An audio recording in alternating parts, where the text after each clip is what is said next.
చిత్రసీమలో వందల మంది కథానాయకులు తెలుగు తెరపై సందడి చేస్తుంటారు.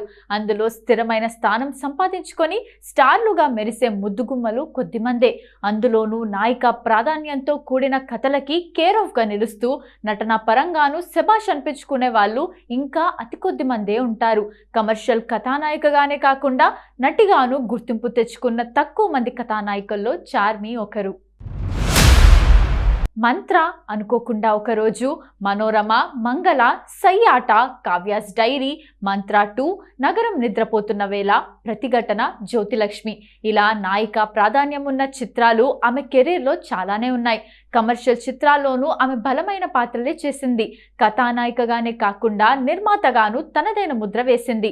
ముంబైలో పుట్టి పెరిగిన పంజాబీ పడుచు చార్మి. మే 17, 1987న సిక్కు కుటుంబంలో ఆమె జన్మించింది. కార్మోలైట్ కాన్వెంట్ హై స్కూల్లో చదువుకుంది.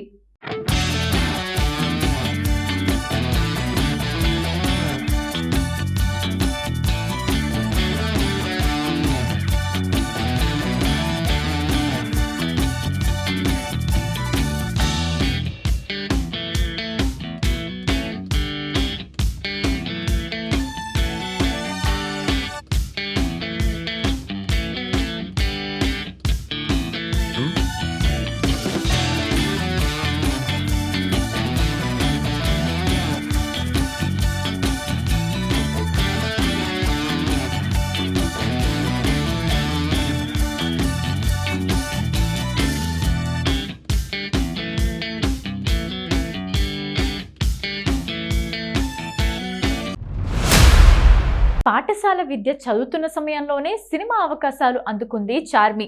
తెలుగు తెరపై తొలినాళ్లలో పాలబుగ్గలతో కాస్త బొద్దైన ఆకారంతో దర్శనమిచ్చింది ముద్దుగుమ్మ. నీ తోడు కావాలి చార్మి తొలి చిత్రం. ఆ తర్వాత తమిళం, మలయాళం నుంచి అవకాశాలు అందుకుంది. కెరీర్ మలుపు తిప్పిన సినిమా 2003లో కృష్ణవంశీ దర్శకత్వం వహించిన శ్రీ ఆంజనేయంలో నటించడం చార్మి కెరీర్కి ఓ పెద్ద మలుపు. ఆ చిత్రం పరాజయాన్ని చవిచూసినా ఆమెకు మంచి పేరొచ్చింది.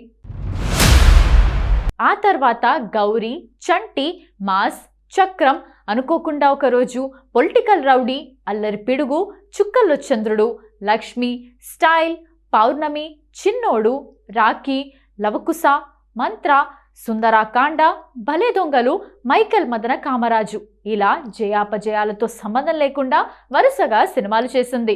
తెలుగులో పలువురు అగ్ర కథానాయకులతో కలిసి ఆడిపాడింది. దక్షిణాదిలోని 4 భాషల్లో నటించి పేరు తెచ్చుకుంది. హిందీలోనూ బుడ్డా హోగా తెరా బాప్, జిల్లా గజియాబాద్, రాంబో, రాజ్ కుమార్ తదితర చిత్రాలు చేసి మెరిపించింది. మంగళ చిత్రంలో నటనకు గాను ఉత్తమ నటిగా జ్యోరీ, మంత్రకి గాను ఉత్తమ నటిగా నంది పురస్కారాలు అందుకుంది. ప్రముఖ daring and dashing director Puri Jagannadh, ప్రముఖ హీరోయిన్ చార్మి కౌర్ల మధ్య ఉన్న సంబంధం గురించి ఎప్పటి నుండో పలు రకాల వార్తలు వస్తూనే ఉన్నాయి. ముఖ్యంగా వీరిద్దరి మధ్య ఉన్న సాన్నిహిత్యాన్ని చూసి ప్రేక్షకులు, మీడియా వారు సైతం వీరి మధ్య ఏదో ఉందని రూమర్స్ బాగా స్ప్రెడ్ చేశారు. ఒకవైపు చార్మికి వివాహం కాలేదు, మరొక వైపు పూరి జగన్నాథ్కి 2 పిల్లలు కూడా ఉన్నారు. అందులోనూ కొడుకు ఇప్పుడు హీరోగా కూడా మారి విజయ బాటలో దూసుకుపోతున్నాడు. అయితే ఇలాంటి వార్తలపై ఇన్ని రోజులు సైలెంట్గా ఉన్న పూరి జగన్నాథ్ ఎట్టకేలకు నోరు విప్పి అందరికీ షాక్ ఇచ్చాడని చెప్పొచ్చు. ఆయన విజయ్ దేవరకొండతో పాన్ ఇండియా సినిమా లైగర్ చేశాడు. అయితే లైగర్ సినిమా ప్రీ రిలీజ్ వేడుకలో చార్మికి Puri Jagannadh I love you చెప్పటం అంతా సంచలనంగా మారింది. ఇక తనకు చార్మి ఎంత సపోర్టింగ్గా ఉంటుందో చెప్తూ ఇలా ఐ లవ్ యూ అంటూ చెప్పాడు పూరి. ఇలా అనడంతో వీరిపై వస్తున్న రూమర్స్ను మరింత పెద్దది చేసిందని చెప్పాలి ఈ వార్త. ఇక ఇలా వస్తున్న వార్తలపై పూరి జగన్నాథ్ మొదటిసారి స్పందించాడు.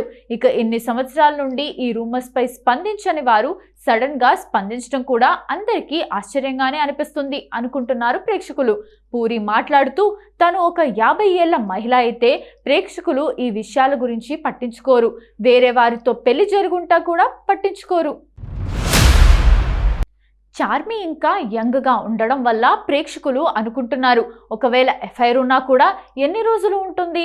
ఏ జంటకైనా రొమాంటిక్ యాంగిల్కు వచ్చేసరికి ఆకర్షణ అనేది కొద్ది రోజుల్లోనే చచ్చిపోతుంది. అందరికీ పెళ్ళైంది, అందరికీ ఈ విషయం తెలుసు. ఫ్రెండ్షిప్ మాత్రమే శాశ్వతం. చార్మి 13 సంవత్సరాల వయసు నుంచి తెలుసు.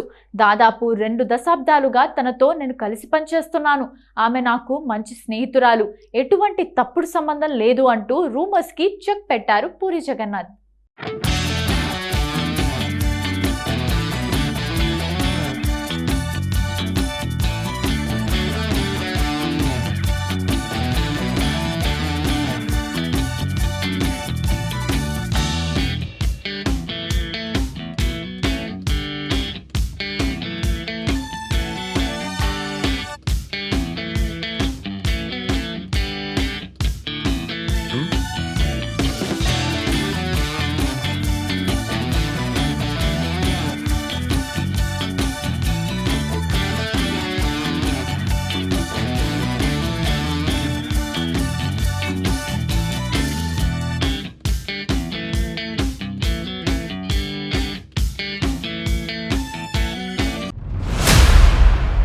మాస్, లక్ష్మి, స్టైల్, మంత్ర, జ్యోతిలక్ష్మి ఇలా ఎన్నో సూపర్ హిట్ సినిమాల్లో నటించింది ఈ అమ్మడు.